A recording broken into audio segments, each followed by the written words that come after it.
In Parshat Shoftim we have a famous pasuk.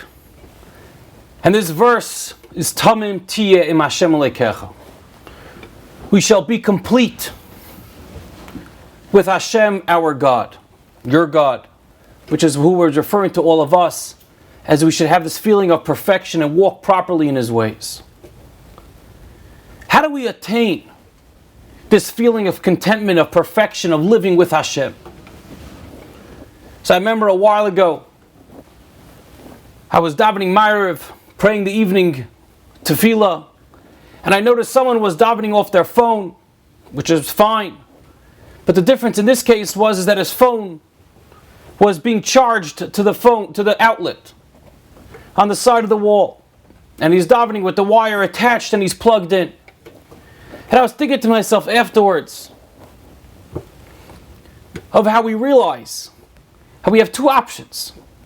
We can either be disconnecting with ourselves, with everything around us, and realizing that it's all coming from HaKadosh Baruch Hu, or in a certain sense, metaphorically speaking, we could be plugged in, thinking that our sustenance and our salvation is coming through some other means, a little bit more artificial.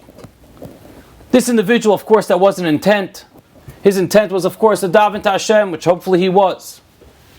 But when we're plugged in and we don't let go of that which is trying to rip us down and to place us into this earthly world as greatly as possible, we don't develop the proper relationship that we can with our loving Father in heaven, with Hashem. There was once a poor person who was walking along the street, trudging along as a peddler from city to city, with a sack of goods on his back. And after a while, he was heading towards home, and it was weighing him down, and he just couldn't go on too much longer. And a wealthy individual notices him from the same city, pulls up in his carriage, and he says, "Come on, why don't you hop along? Come in with me." And he's more than happy to oblige, and he comes into the carriage. And about 10-15 minutes into the ride, the carriage owner looks at this pauper who he picked up, and he sees he's still holding on to the sack. And he says, "What are you doing? Just place it down in front of your feet."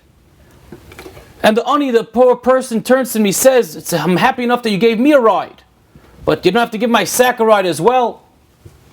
And the wealthy person turns to me and goes, "What are you thinking?"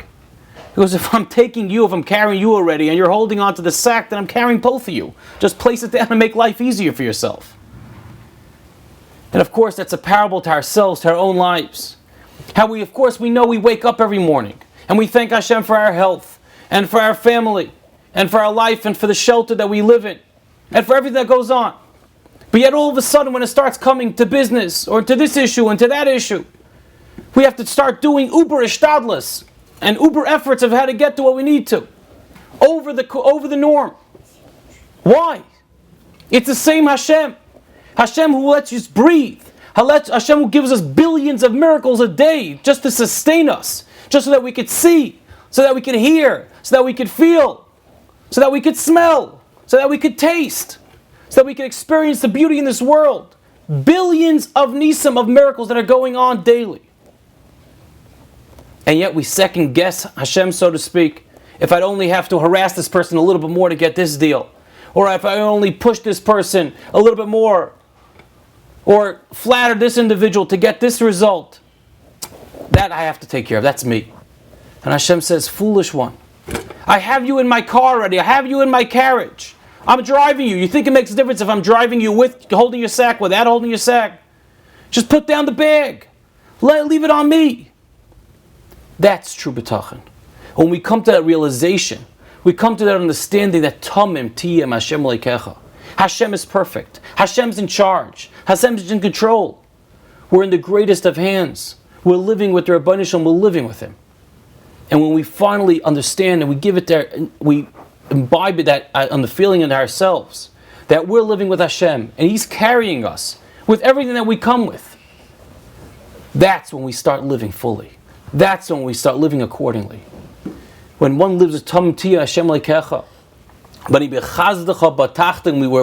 secure in the chesed and the kindness of Hashem, we'll start fully rejoicing in the salvation. The more we trust in Hashem, the more the Yeshua we feel the goodness that HaKadosh Baruch Hu showers upon us and brings that into our lives. The more, unfortunately, we turn away and we think it's up to us, the more Hashem says, if you think it's up to you, do it on your own. See where you end up. So let's focus on the positive. By realizing Tamim Tiyah, realizing that it all comes from Hashem, and the more we rely on Him, the more good He gives us. Have a wonderful Shabbos.